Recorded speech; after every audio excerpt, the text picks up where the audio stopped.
Hello friends, welcome to our YouTube channel जिसका नाम है टैक्स असेट। मैं हूं सी नितिन और दोस्तों आज की इस वीडियो में हम समझने वाले हैं tax deductions under income tax act. दोस्तों फाइनेंशियल ईयर 21-22 एंड होने आया है। मार्च 2022 ऑलरेडी स्टार्ट हो चुका है और अगर आप फाइनेंशियल ईयर 21-22 में अगर टैक्स सेविंग करना चाहते हैं या आपको आपकी टैक्स प्लानिंग करनी है, टैक्स बचाना है, तो दोस्तों आपको 31 मार्च 2022 के पहले टैक्स इन्वेस्टमेंट करने होंगे। तो ऐसे कौन से जो इन्वेस्टमेंट है जहां पे अगर आप इन्वेस्टमेंट करते हो तो आपका टैक्स बच सकता है, या कौन से ऐसे जो एक्सपेंडिचर्स है जो आप अभी इनकर कर रहे हो जिसका डिडक्शन आप under income tax act claim कर सकते हो। सो दोस्तों इसकी पूरी जानकारी इस वीडियो में हम लेने वाले हैं। ये वीडियो देखने के बाद इन्वेस्टमेंट डिक्लेरेशंस या इन्वेस्टमेंट के ऊपर आपके जो भी क्वेरीज रहेंगे वो क्वेरीज इस वीडियो के बाद दोस्तों रिजॉल्व हो सकते हैं। फिर भी अगर आपको कोई भी क्वेश्चन हो तो आप मुझे कमेंट बॉक्स में पूछ सकते हो, जिसका आंसर मैं देने की पूरी कोशिश करूंगा। सो दोस्तों सबसे पहले अगर आप मेरे चैनल पे फर्स्ट टाइम आए हो या अब तक मेरे चैनल को आपने सब्सक्राइब नहीं किया है तो दोस्तों नीचे दिए गए हुए सब्सक्राइब बटन पे क्लिक कर लेना, बेल आइकॉन को हिट कर लेना, सो दैट आने वाले जो मेरे वीडियोस रहेंगे उसकी नोटिफिकेशन दोस्तों आपको मिलते रहेंगे। इसी के साथ दोस्तों शुरू करते हैं इस वीडियो को।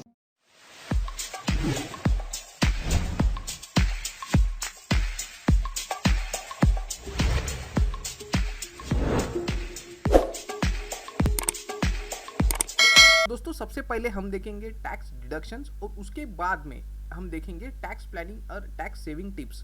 मतलब अगर आपको टैक्स प्लानिंग या टैक्स सेविंग करनी है तो आपको क्या स्टेप्स फॉलो करने हैं वो आखिर में इस वीडियो के हम जानेंगे। सो दोस्तों शुरू करते हैं अपने फर्स्ट डिडक्शन से, जो कि है हाउस रेंट अलाउंस। दोस्तों यदि आप अगर एम्प्लॉय है, अगर आपको जो सैलरी मिल रही है उस सैलरी में हाउस रेंट अलाउंस ये अगर कंपोनेंट इंक्लूड है, एंड अगर आप रेंटेड प्रीमाइसेस में रह रहे हो तो जो रेंट आप पे कर रहे हो उस रेंट का डिडक्शन आप अंडर इनकम टैक्स एचआरए के सामने, मतलब हाउस रेंट अलाउंस के सामने क्लेम कर सकते हो। तो इसके लिए दोस्तों इनकम टैक्स में एक फॉर्मूला प्रिस्क्राइब किया गया है। उस फार्मूला के अकॉर्डिंग आपको 3 अमाउंट ढूंढने होते हैं। उस अमाउंट में से जो सबसे लोवेस्ट अमाउंट होता है वो होता है आपका हाउस रेंट अलाउंस का डिडक्शन।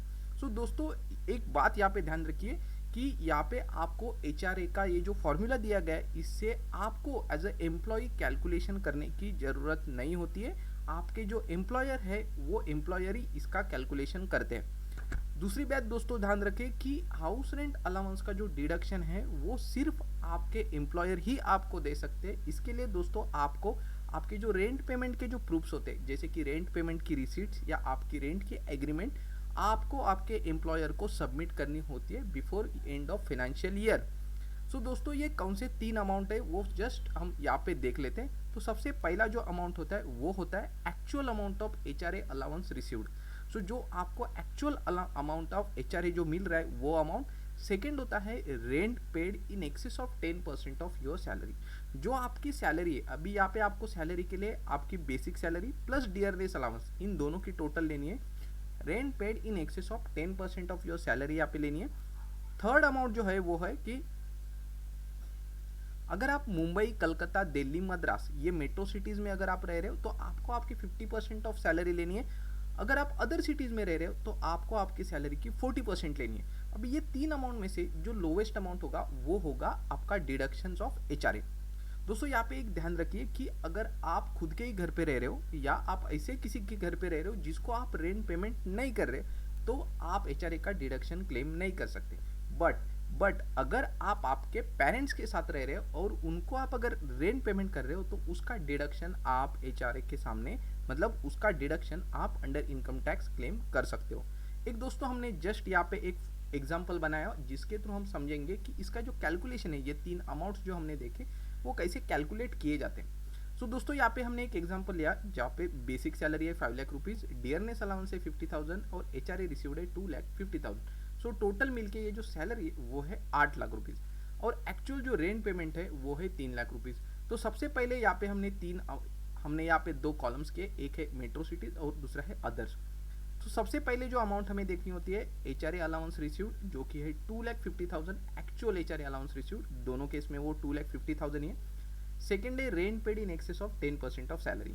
सो यहाँ पे हमने लिए कि जो टोटल रेंट पेमेंट है फर्स्ट वो है 3 lakh rupees less 10% of salary. अभी यहाँ पे देखो अब हमने सैलरी में basic salary plus dearness allowance इसकी दोनों की टोटल ली है और उसका 10% दैट इज 55,000 माइनस किया है, जो कि अभी एक्सेस अमाउंट आया है 2,45,000। सो दोनों तरफ ये है 2,45,000।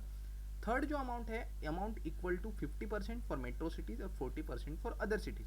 तो 50% फॉर मेट्रो सिटीज, तो 50% ऑफ 5,50,000 ये 2,75,000 और 40% है 2,20,000।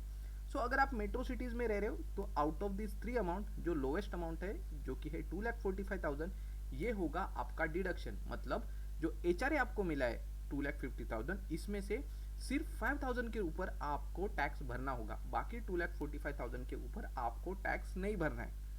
अगर आप अदर सिटीज में रह रहे हो तो आपको 2,20,000 तक का डिडक्शन यहाँ पे अलाउड है, जिसपे यहाँ पे अगर देख सकते हो तो सिर्फ 30,000 के ऊपर आपको टैक्स यहाँ पे भरना है। तो जैसे मैंने आपको पहले भी बताया कि इसका जो कैलकुलेशन है, ये कैलकुलेशन आपको करने की जरूरत नहीं है। जो आपके एम्प्लॉयर है वही एम्प्लॉयर आपका ये जो कैलकुलेशन है HRA का वो करके आपको इसका डिडक्शन दे देंगे। सेकेंड जो डिडक्शन है वो है interest paid on housing loan. दोस्तों अगर आपने हाउस प्रॉपर्टी बाय की है और उसके लिए अगर आपने हाउसिंग लोन लिया हुआ है तो आप अंडर इनकम टैक्स जो हाउसिंग लोन का जो इंटरेस्ट पेमेंट कर रहे हो उस इंटरेस्ट पेमेंट का अप टू 2 लाख रुपीज का deduction under income tax act claim कर सकते हो। इसके अलावा दोस्तों सेक्शन 80EEA में आप एडिशनल 1,50,000 तक का डिडक्शन क्लेम कर सकते हो यदि आप नीचे दिए गए इन 3 कंडीशन को अगर सेटिस्फाई करते हो। सो कौन से वो 3 कंडीशन है? फर्स्ट कंडीशन ये है कि आपकी जो भी हाउस प्रॉपर्टी रहेगी उसका जो स्टैम्प ड्यूटी वैल्यू होगा वो 45 लाख से कम होना चाहिए। सेकेंड जो है वो है जो आपको लोन सैंक्शन हुआ होगा वो लोन 1 अप्रैल 2019 से 31 मार्च 2022 ये पीरियड के बीच में सैंक्शन होना चाहिए। और जो थर्ड एंड इम्पोर्टेंट कंडीशन है वो है आप फर्स्ट टाइम होम बायर होने चाहिए। अगर यदि ये 3 कंडीशन को आप सेटिस्फाई करते हो तो आपको 2 लाख के अलावा 1,50,000 का एडिशनल डिडक्शन सेक्शन 80EEA में आपको मिल सकता है। सो दोस्तों अभी चलते नेक्स्ट डिडक्शन की तरफ। जो एकदम इंपॉर्टेंट डिडक्शन है वो है सेक्शन 80C, जिसमें मैक्सिमम डिडक्शंस अलाउड है 1,50,000 तक का। इसमें काफ़ी सारे इन्वेस्टमेंट्स या काफ़ी सारे जो स्कीम्स दिए गए हैं जिनमें अगर आप इन्वेस्ट करते हो तो आप सेक्शन 80C के तहत अप टू 1,50,000 का डिडक्शन क्लेम कर सकते हो। तो सबसे पहला है वो है premium of life insurance policy of self, spouse and child. यदि आप खुद के लिए या आपके स्पाउस या 2 बच्चे इनके लिए अगर लाइफ इंश्योरेंस पॉलिसी लेते हो तो लाइफ इंश्योरेंस पॉलिसी का जो प्रीमियम होगा उस प्रीमियम का डिडक्शन आप सेक्शन 80C में क्लेम कर सकते हो। सेकेंड जो है वो है contribution to employees provident fund scheme. यदि अगर आप एम्प्लॉय है तो आपके एम्प्लॉयर एवरी मंथ आपके सैलरी में से सर्टन अमाउंट जो कि होता है मैक्स 12% डिडक्ट करके towards employee provident fund account में डिपॉजिट करते हैं। वो उसमें जो आपका कंट्रीब्यूशन होगा तो एम्प्लॉय कंट्रीब्यूशन का जो डिडक्शन है वो सेक्शन 80C में आपको क्लेम कर सकते हैं। थर्ड जो है वो है contribution to public provident fund. यदि आप सेल्फ एम्प्लॉय हो या आप एम्प्लॉय हो बट आपके एम्प्लॉयर अगर कोई भी कंट्रीब्यूशन EPF में नहीं कर रहे तो आप खुद नेशनलाइज बैंक या पोस्ट ऑफिस में एक public provident fund account open करके उसमें कंट्रीब्यूशन करके उसका deduction under section 80C claim कर सकते हो। जो कि आप कंट्रीब्यूशन करोगे वो कंट्रीब्यूशन होना चाहिए आइदर आपके नाम पे या आपके स्पाउस या आपके बच्चों के नाम पे। फोर्थ डिडक्शन है दोस्तों amount deposited in Sukanya Samriddhi account 2015 ने गवर्नमेंट ने ये सुकन्या समृद्धि अकाउंट का एक नया डिडक्शन दोस्तों इंट्रोड्यूस किया था, जिसका मेन मोटो था ये स्कीम के पीछे बेटी बचाओ बेटी पढ़ाओ। इस स्कीम्स के अंतर्गत आपके 10 साल के नीचे जो बेटी होगी उसके नाम से आप कोई भी नेशनलाइज बैंक में एक सुकन्या समृद्धि अकाउंट ओपन करके उसमें मिनिमम 250 रुपीज़ डिपॉजिट कर सकते हो और उसका deduction under section 80C claim कर सकते हो। अभी ये जो अकाउंट होगा उस अकाउंट की जो मैच्योरिटी है वो होगी 21 ईयर्स और इस अकाउंट में से आप जो अमाउंट विड्रॉ करोगे वो सिर्फ 21 ईयर्स में सिर्फ एक ही बार कर सकते हो, जो कि होगी हायर स्टडीज़ के लिए। अगर आपको रिक्वायरमेंट होगी आपके बेटी के तो आप इस अकाउंट में से अमाउंट विड्रॉ कर सकते हो। Otherwise 21 years from date of opening of this account या आपके बेटी की शादी, ये दोनों में से जो फर्स्ट इवेंट होगा उस इवेंट के टाइम पे आप इस अकाउंट में से अमाउंट विड्रॉ कर सकते हो। दोस्तों फिफ्थ एंड नेक्स्ट अपना जो डिडक्शन है वो है tuition fees excluding development donation etcetera for full time education of your two child. आप आपके चिल्ड्रंस के एजुकेशन के लिए जो फीस पे करते हो ट्यूशन फीस, दोस्तों यहाँ पे ध्यान रखिए डेवलपमेंट एंड डोनेशन का डिडक्शन अलाउड नहीं है, ओनली ट्यूशन फीस का डोनेशन अलाउड है, वो भी फुल टाइम एजुकेशन के लिए रेस्ट्रिक्टेड किया गया है सिर्फ 2 बच्चों तक। उसके बाद वाला दोस्तों अपना जो डिडक्शन है वो है investment in equity link saving scheme that is tax saving mutual funds. यदि आप दोस्तों टैक्स सेविंग म्यूचुअल फंड्स में इन्वेस्ट करते हो तो उसका भी डिडक्शन आप सेक्शन 80C में क्लेम कर सकते हो। सो दोस्तों यहाँ पे जो टैक्स सेविंग म्यूचुअल फंड्स है उनका जो लॉक इन पीरियड होता है वो 3 साल तक होता है। जो अपना नेक्स्ट डिडक्शन है वो है deposit with bank for a period of 5 years. So दोस्तों अगर आप किसी भी नेशनलाइज बैंक या शेड्यूल बैंक में अगर इंक्वायरी करते हो तो उनके पास एक टैक्स सेवर एफडीज रहते हैं जिसका लॉक इन पीरियड होता है दोस्तों 5 ईयर्स। तो इन एफडीज में इन्वेस्ट करके आप उसका डिडक्शन सेक्शन 80C में क्लेम कर सकते हो। अपना जो नेक्स्ट डिडक्शन है वो है दोस्तों unit link insurance plan of UTI in the name of self spouse and child. So दोस्तों यूलिप के जो इंश्योरेंस प्लान होते हैं ये आपको ड्यूअल एडवांटेज देते हैं। एक तो ये आपको इंश्योरेंस प्रोवाइड करते हैं और सेकेंडली ये एक इन्वेस्टमेंट भी आपको प्रोवाइड करते हैं। सो दोस्तों अगर आप एक यूलिप पॉलिसी लेते हो यूटीआई की तो उसका डिडक्शन भी आपको सेक्शन 80C में मिल सकता है। नेक्स्ट जो डिडक्शन है दोस्तों वो है stamp duty for purchase of house property. So जब दोस्तों आप कोई भी हाउस प्रॉपर्टी परचेस करते हो तो उस हाउस प्रॉपर्टी का जब आप रजिस्ट्रेशन करते हो तो रजिस्ट्रेशन के टाइम पे आप एक स्टैम्प ड्यूटी पेमेंट करते हो, तो उस स्टैम्प ड्यूटी का पेमेंट का डिडक्शन भी आप सेक्शन 80C में क्लेम कर सकते हो। जो नेक्स्ट डिडक्शन है वो है principal amount of home loan repayment. अगर आपने हाउस प्रॉपर्टी बाय करने के लिए अगर लोन लिया हुआ है किसी भी फाइनेंशियल इंस्टीट्यूशन या बैंक से तो उस लोन का जो आप ईएमआई पे करते हो उसमें 2 कंपोनेंट होते हैं, एक होता है इंटरेस्ट और एक होता है प्रिंसिपल अमाउंट का रीपेमेंट। जो इंटरेस्ट होता है वो तो आप 2 लाख रुपीज तक अंडर हाउस प्रॉपर्टी क्लेम कर देते हो और जो प्रिंसिपल रीपेमेंट है उस प्रिंसिपल रीपेमेंट का जो डिडक्शन आप सेक्शन 80C में क्लेम कर सकते हो। नेक्स्ट जो डिडक्शन अपना है वो है purchase of national saving certificate. So दोस्तों आप टैक्स बचाने के लिए एनएसी सर्टिफिकेट्स भी बाय कर सकते हो जिसका जो लॉक इन पीरियड होता है वो 5 ईयर्स तक का होता है और दोस्तों उसका जो भी अमाउंट होगा उसका डिडक्शन आप सेक्शन 80C में क्लेम कर सकते हो। तो दोस्तों ये थे investment schemes under section 80C जिसकी मैक्सिमम डिडक्शन अलाउड है वो है 1,50,000 रुपीज़। तो दोस्तों ये सेक्शन 80C में ये जो आप इन्वेस्टमेंट कर रहे हो काफ़ी सारे इसमें कुछ इन्वेस्टमेंट भी है इन्वेस्टमेंट स्कीम्स, तो जिसमें अगर आप इन्वेस्टमेंट करते हो तो दोस्तों आपको एक रिटर्न ऑन इन्वेस्टमेंट भी मिलता है। जैसे कि EPF है जिसपे आपको रिटर्न ऑन इन्वेस्टमेंट होगा 8%, PPF में भी दोस्तों अप्रोक्सीमेटली 8% आपको रिटर्न मिलेगा। दोस्तों जो सुकन्या समृद्धि अकाउंट है जिसका रेट ऑफ इंटरेस्ट 7 to 8% के बीच में होगा। इक्विटी लिंक सेविंग स्कीम है जहाँ पे आपको म्यूचुअल फंड्स में जो रिटर्न होगा वो depends market condition but approximately 11 to 12% के अराउंड होगा। डिपॉजिट विद बैंक है जो कि 5 ईयर्स में आप 5 ईयर्स तक आपके जो फंड है वो लॉक इन हो जाएंगे बट आपको जो रिटर्न मिलेगा वो स्टेडी रिटर्न 6 to 6% के अराउंड आपको मिलेगा। यूनिट लिंक इंश्योरेंस का एक अलग रिटर्न आपको रहेगा। उसके अलावा दोस्तों नेशनल सेविंग सर्टिफिकेट है जिसका रिटर्न आपको मिलेगा around 8% but lock in period होगा दोस्तों 5%। सो दोस्तों डिपेंड्स आप कितनी रिस्क लेना चाहते हो, कितना इन्वेस्टमेंट आप या कितना प्रॉफिट आप कमाना चाहते हो उसका भी उसके ऊपर भी दोस्तों आप ये डिसाइड कर सकते हो कि किस इन्वेस्टमेंट स्कीम में आपको इन्वेस्ट करना है और डिडक्शन अंडर सेक्शन 80C आपको क्लेम करना है। अब चलते हैं दोस्तों आगे की डिडक्शन की तरफ। Section 80CCD contribution to national pension scheme. So दोस्तों सेक्शन 80CCD में 3 तरह से आप डिडक्शन क्लेम कर सकते हो। जो फर्स्ट है वो है 80CCD 1 में, यहाँ पे जो डिडक्शन है वो self employed as well as employees के लिए भी अलाउड है। अगर आप सेल्फ एम्प्लॉयड है तो आपके ग्रॉस टोटल इनकम का 10% इन नेशनल पेंशन स्कीम इन्वेस्ट करके आप उसका डिडक्शन क्लेम कर सकते हो। अगर आप एम्प्लॉयज है तो आपके basic salary plus dearness allowance का 10% आप कंट्रीब्यूट करके डिडक्शन नेशनल पेंशन स्कीम में अगर कंट्रीब्यूट करके उसका डिडक्शन क्लेम कर सकते हो। बट दोस्तों यहाँ पे एक ध्यान रखना कि ये जो 80CCD 1 का जो डिडक्शन होगा ये डिडक्शन का अमाउंट आपकी जो मैक्सिमम डिडक्शन की अमाउंट है सेक्शन 80C में 1,50,000 रुपीज़ उसमें कवर होगा। इसके लिए दोस्तों आप 80CCD 1 में इन्वेस्टमेंट करने के बजाय अगर आप 80CCD 1 भी अगर इन्वेस्टमेंट करते हो तो आपको एडिशनल डिडक्शन मिल सकता है। इसका जो दूसरा डिडक्शन है वो है 80CCD 2 जो कि होगा दोस्तों एम्प्लॉयज़ के लिए ओनली। अगर आपका एम्प्लॉयर अगर आपके एम्प्लॉयर जो है आपके बिहाफ पे अगर नेशनल पेंशन स्कीम में अगर इन्वेस्टमेंट करते हैं तो आपके basic salary plus dearness allowance का 10% आपको डिडक्शन 80CCD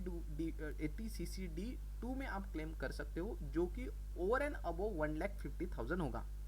थर्ड जो डिडक्शन है दोस्तों ये होगा 80CCD 1B, जिसमें यदि आप एम्प्लॉय हो या सेल्फ एम्प्लॉयड हो एडिशनल 50,000 का डिडक्शन आप ओवर एंड अबव 1,50,000 क्लेम कर सकते हैं अगर आप नेशनल पेंशन स्कीम में आप इन्वेस्ट करते हो तो। सो दोस्तों ये तो deduction under section 80CCD contribution to national pension schemes के आप ये इन्वेस्टमेंट हो गए।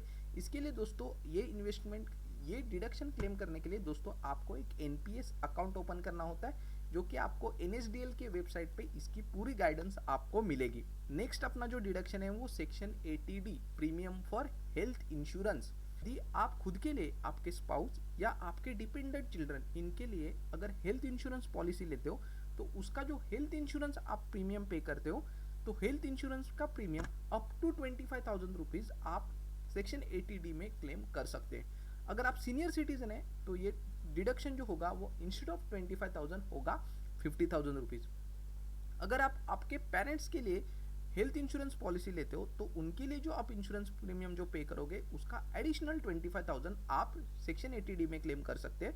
अगर आपके पेरेंट्स सीनियर सिटीजन है तो 50,000 तक का डिडक्शन आप 80D में क्लेम कर सकते हो।